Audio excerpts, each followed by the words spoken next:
দুঃখজনক সেটা হচ্ছে যে খুব রিসেন্টলি আমরা দেখতে পাচ্ছি মিডিয়াতে যে অনেকগুলো মিডিয়ার সদস্যদের পরিবারবর্গ এবং সঙ্গে খুব দুঃখ সহকারে বলতে হয় যে পলিটিক্যাল পার্টি, ছোট ছোট কিছু পলিটিক্যাল পার্টি এবং যারা কিনা এমন একটা ন্যারেটিভ তৈরি করছে, যেই ন্যারেটিভটা এমন একটা কথা বলে যে কথাটা অ্যাজ ইফ যে এই পুরো ঘটনাটা ঘটিয়েছে শেখ হাসিনা এবং পার্শ্ববর্তী ভারত, এবং ভেতরে যারা কিনা বিডিআর সদস্য তারা সকলেই নির্দোষ।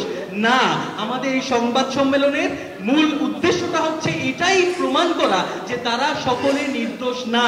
ভেতরে যারা খুন করেছে, যারা খুনের মামলায় মৃত্যুদণ্ডপ্রাপ্ত আসামি অথবা যাবজ্জীবন প্রাপ্ত আসামি, তারা মোটেও নির্দোষ না।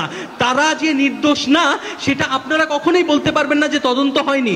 তদন্ত হয়েছে, সেই তদন্তগুলোতে অনেকগুলো সাক্ষী ছিল, সেই সাক্ষীগুলো আপনাদের সামনে আজকে কথা বলেছে। সেগুলোর মধ্যে এই যে বেঁচে থাকা, বেঁচে ফেরা শহীদ যারা সেনা অফিসার তারা রয়েছে এবং শহীদ পরিবার আছে, সেই সাক্ষীগুলোকে নিয়ে আমরা আপনাদের সামনে উপস্থিত হয়েছি যেন কিনা তারা নিজের মুখে বলতে পারে যে আসলে তারা কি করে ক্রস চেক করেছে এবং তারা সাক্ষী দিয়েছে এবং তারা নিরপরাধ না। একটা বিষয় নিয়ে আবারও আমি ক্লিয়ার করি, যারা আসলে জামিন পেয়েছে তাদেরকে জুডিশিয়ারি জামিন দিয়েছে, সেটা তাদের অধিকার এবং এটা নিয়ে আমরা কোনো মন্তব্য করতে চাই না।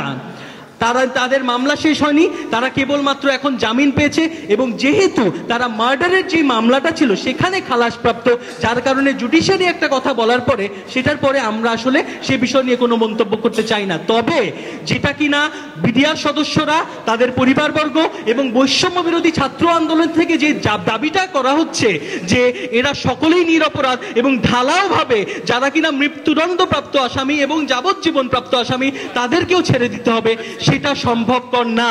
সেটা আমরা যারা শহীদ পরিবার আমাদের জন্য অত্যন্ত কষ্টকর, অত্যন্ত বেদনাদায়ক এবং এটা আমাদের জন্য অত্যন্ত রিস্কি একটা ব্যাপার। আপনারা চিন্তা করেন, আপনার বাবার খুনিকে যদি ছেড়ে দেয় এবং সে যদি আপনার পাশে আশেপাশ দিয়ে হাঁটে, আপনার কেমন লাগবে তাহলে?